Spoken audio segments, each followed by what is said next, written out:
Memory, H.P. Lovecraft. In the valley of Nis, the accursed waning moon shines thinly, tearing a path for its light with feeble horns through the lethal foliage of a great upas tree. And within the depths of the valley, where the light reaches not, move forms not meet to be beheld.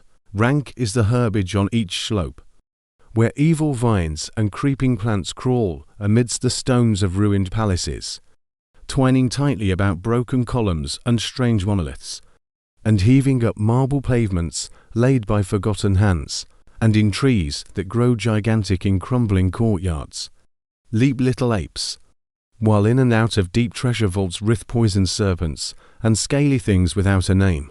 Vast are the stones which sleep beneath coverlets of dank moss, and mighty were the walls from which they fell. Vast are the stones which sleep beneath coverlets of dank moss, and mighty were the walls from which they fell. For all time did their builders erect them, and in sooth they yet serve nobly, for beneath them the great Ode makes his habitation. At the very bottom of the valley lies the river Thun, whose waters are slimy and filled with weeds.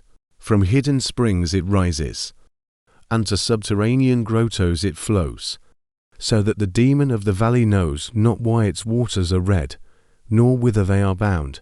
The genie that haunts the moonbeams spake to the demon of the valley, saying, I am old and forget much. Tell me the deeds and aspect and name of them who built these things of stone.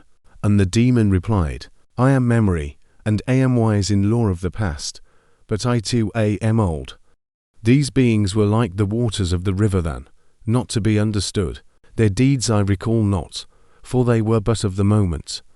Their aspect I recall dimly, for it was like to that of the little apes in the trees. Their name I recall clearly, for it rhymed with that of the river. These beings of yesterday were called man. So the genie flew back to the thin-horned moon, and the demon looked intently at a little ape in a tree that grew in a crumbling courtyard.